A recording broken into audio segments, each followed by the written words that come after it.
여러분 안녕하세요. 피스클리닉에서 함께 나누는 건강한 삶에 관한 이야기 시간입니다. 오늘은 한의 전문의이신 좌윤 선생님께서 비만에 관해서 이야기해 주시겠습니다. 선생님 안녕하세요. 안녕하세요. 네. 요즘 비만이라고 하는 단어는 저희 일상에서 완전히 생활화된 너무나 친근해진 그런 단어인 것 같아서 예.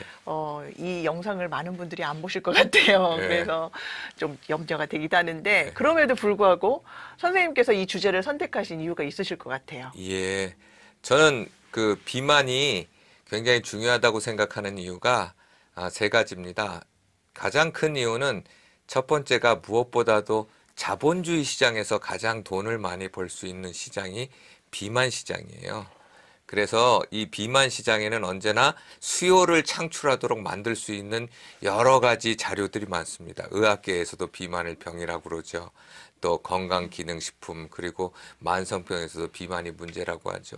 그래서 모든 매체나 책이나 또 의학계나 강조할 수 있어요. 그러면 사람들은 살 빼고 싶으니까 거기에 대해서 수요가 생기고 그것을 또 벌기 위해서 많은 사람들은 대중매체를 통해서 또 여러 가지 상품을 통해서 또 의료를 통해서 돈을 많이 벌게 돼요.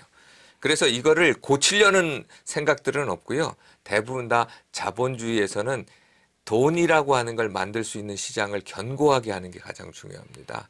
근데 그 견고성이 가장 강한 시장이 이 비만이라고 하는 시장이에요. 그래서 이거를 인식 못하고 자기 비만을 살을 빼겠다라고 할 수 없는 거죠. 두 번째 이유는 사람의 몸을 꼭 자동차의 기계처럼 생각하는 현대의학이나 사람들의 생각이 문제입니다.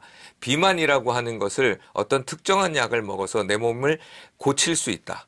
뇌를 연구하는 건 뇌, 위를 연구하는 건 위, 다리를 연구하는 다 이렇게 잘라놔서요. 과연 인간의 몸이 삶이라는 것, 생명이라는 건 서로 연결돼 있기 때문에 이 몸을 볼 때 사람들이 어떤 생각으로 몸을 바라보는가, 몸에 대해서 가장 잘할 수 있는 사상은 동양사상에서 나옵니다. 생명이라는 것과 연관이 있거든요. 따라서 몸을 바라볼 때 이게 생명을 담는 그릇이고 그리고 그 생명을 담는 그릇에는 서로 유기적으로 기능적으로 연결이 돼 있고 그 움직임은 사람의 모습을 통해서나 사람의 말을 통해서나 사람의 행동을 통해서나 그 사람이 살고 있는 습관을 통해서 그거를 알아볼 수 있다. 이런 생각들을 가져야 되는데 대부분 그런 생각을 가진 단체들은 없습니다. 따라서 이런 생각들을 하지 않기 때문에 비만이라는 것이 생길 수밖에 없어요. 세 번째 가장 큰 문제는 제가 이것을 말하고 싶은 건데요. 비만은 병이라는 걸 인정하는 것부터 시작됩니다. 따라서 인간은 원래 비만하게 돼 있지 않아요. 하나님이 만든 몸의 시스템으로는 인간은 비만돼 있지 않습니다. 그런데 그 비만돼 있지 않는 인간의 몸이 비만으로 가게 만드는 것이 병이에요. 코끼리를 보면서 비만이라고 생각하나요? 돼지를 보면서 우리가 비만이라고 생각하는데 야생의 돼지는 비만되지 않습니다. 마찬가지로 이렇게 보는 비만이 병이면 그 병에 걸린 나는 그걸 컨트롤하지 못해서 병이 걸린 거니까 누군가의 도움을 받아서 시작돼야 되는 거예요. 그래서 많은 데에서 비만은 중독이다. 뭐 비만은 뭐 탐욕의 뭐 이런 것이다. 이렇게 나오는 이유가 바로 비만을 병으로 보고 FDA에서도 이제 그 비만의 병이라고 하는 것이 인정돼서 미국 같은 경우에서는 보험이 가능합니다. 비만 치료할 때 인정이 되는 건데 좋은 현상이기도 합니다. 따라서 비만을 바라보는 시각들이 변화되지 않는 한 비만은 고칠 수 없는 그러나 돈을 버는 기업이나 사람들에게는 자금이 나올 수 있는 가장 좋은 곳이고요. 또 사람들은 비만과 또 다른 뒷면에는 미용이라고 하는 것이 같이 붙어 있어요. 특별히 여자분들이 비만에 대해서 많이 미용이라는 부분과 합쳐져서 수많은 현금 인출기가 되죠. 그런 것들을 바라볼 수 있는 시각은 머리가 바뀌어야 되고 생각이 바뀌어야 되고 몸이라고 하는 것들에 대한 깊은 생각들을 하면서 나아가면 병을 고칠 수 있지만 그것이 되지 않는 한 단기간에 마치 자동차에 바퀴를 바꾸듯이 엔진 오일을 바꾸듯이 특정한 것을 통해서 바꿀 수 있다는 이런 생각들이 결국은 다 자본주의가 만들어낸 생각들 그런 것에 깔려서 사람들이 끌려가는 것에 지나지 않습니다. 선생님 역시 오늘 이 비만이라는 굉장히 저희와 친숙한 단어를 통해서 굉장히 새로운 그 모습을 저희에게 메시지를 또 전해주고 계셔서 오늘 또 이야기를 들으면서 깨닫는 바가 많이 있는데요.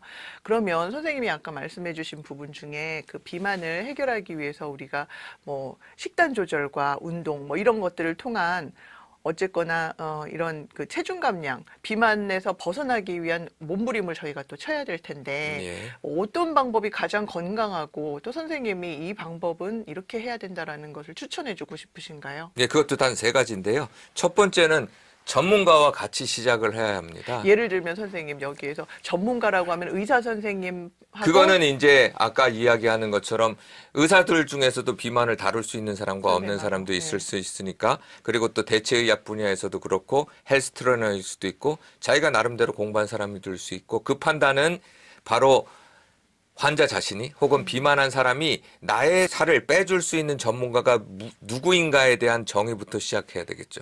그래서 나는 출발점이 어떻게 되냐면, 나는 내 비만의 문제를 해결하기 위해서는 누군가의 도움이 필요하다. 내 혼자 할 수 없고 또 운동이나 식이요법으로 비만을 해결할 수 없다라는 걸 인정을 해야 돼요.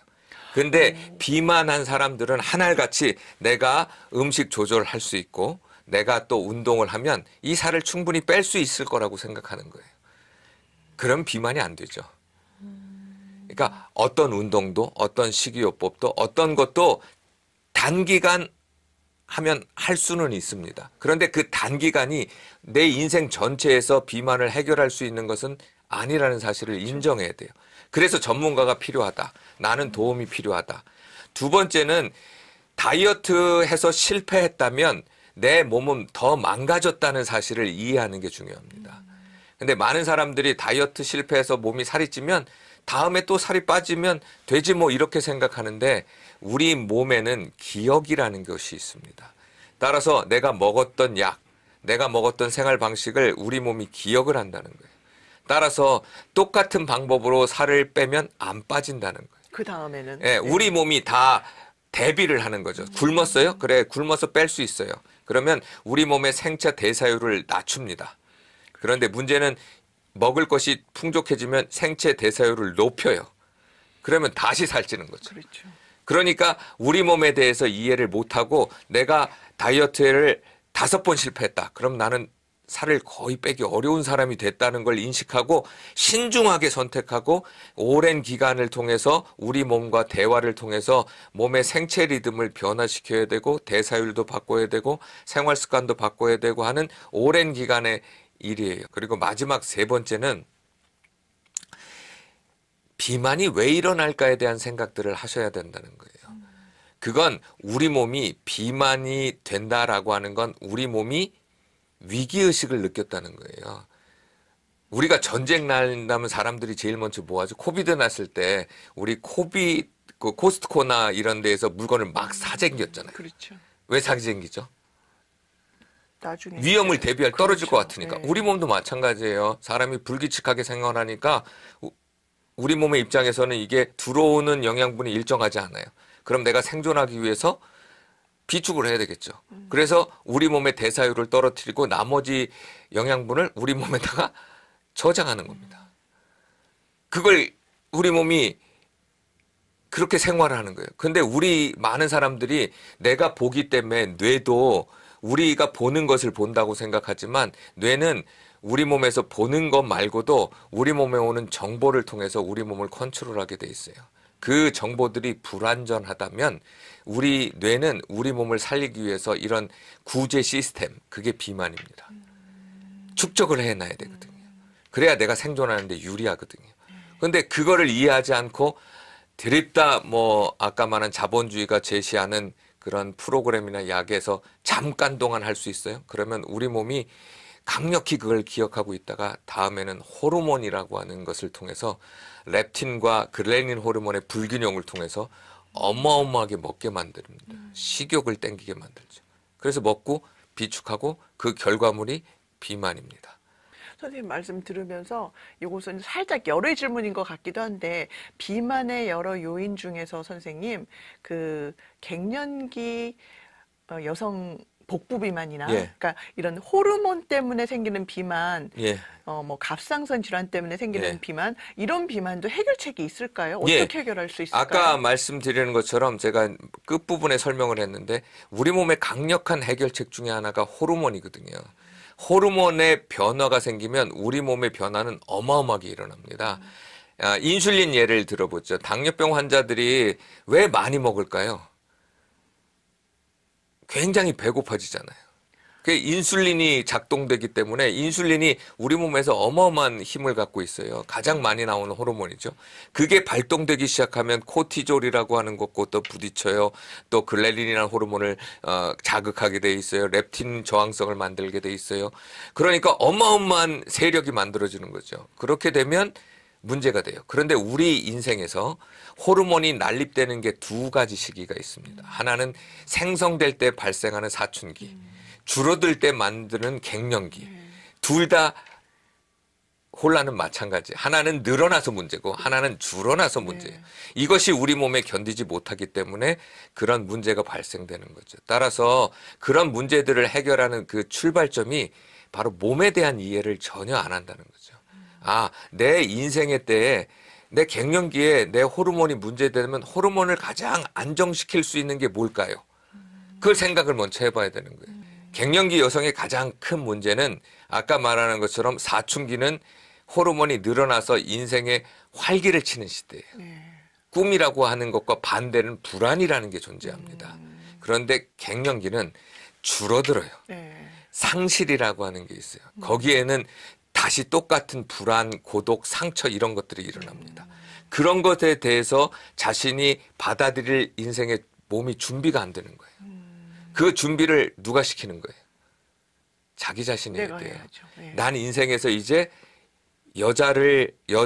생리가 나오는 여자에서 생리가 나오지 않은 완숙이라는 측면에서 내가 완숙한 삶을 어떻게 살 거를 준비 안 한 인생에서는 완숙이라는 게 안 나오고 갱년기라는 게 나오겠죠. 갱년기 여성들 중에 가장 핵심은 고통이에요. 자기가 삶을 사는 동안 받았던 상처, 고통, 그것에 대해서 깊이 생각해 보지 않아요. 무엇을 통해서? 자기 몸을 통해서. 그냥 머릿속에서만 오만 때만 가지 생각을 하는 거죠. 그런 것들이 결국은 호르몬의 난립을 만들고 그 호르몬의 난립에 가장 영향을 받는 것이 뭐예요? 식욕이거든요. 그러니까 먹게 되죠. 갱년기 여성도 좋아하는 게 달달한 거 좋아하잖아요. 카라멜 마키아토를 가장 많이 좋아한다는 얘기가 있는데 그런 것이 뒷배경이 있어요. 그러니까 결국은 어떤 비만의 문제를 유튜브나 이것도 유튜브지만 하여튼 유튜브나 여러 가지 방법을 제시하는 거 보면 근원적인 문제, 삶의 근본적인 문제, 바로 우리가 하나님으로 봤던 이 몸을 생명이라는 측면에서 몸과 마음이 분리되어 있는 삶을 많이 살아요.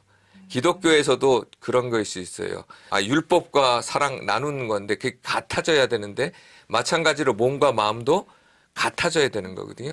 그러니까 하나님이 주신 몸과 마음을 다 관리해야 되는 거지. 그렇죠. 정신만 관리하면 몸은 뭐 괜찮아요? 아니죠. 네. 그게 왜 나왔느냐 하는 건 바로 좀 멀리 나가는데 헬라 사상의 영향을 받아서 히브리 사상은 원래 몸과 마음이 그냥 하나예요. 삶과 신앙이 분리되어 있지 않듯 그냥 몸과 마음이 하나기 때문에 코셔라는 게 생긴 겁니다. 이런 분리된 마음에서 이제 생명이라는 걸 통해서 모든 게 하나가 되고 그래서 그거를 하도록 노력해야 비만이라는 게 없어져요. 이게 어떤 특정 프로그램의 자동차를 고치는 것처럼 되는 문제가 아니라는 거죠. 따라서 이 문제를 이런 식으로 바라봐야 된다는 것이 제 생각입니다. 네. 오늘은 저희가 정말 새로운 시각에서 비만의 위험성 그리고 비만에 대해서 주의 깊게 다시 생각해보는 시간이었습니다. 오늘 선생님께서 한의 전문의이시긴 하지만 또 신학을 공부하신 우리 또 목회자로서의 그러한 전문성을 가지고서 하나님이 보시는 우리의 몸을 또 이야기해 주셨는데요. 오늘 여기까지 저희가 인사를 드리도록 하겠습니다. 선생님 오늘도 귀한 말씀 감사합니다. 네, 감사합니다. 감사합니다.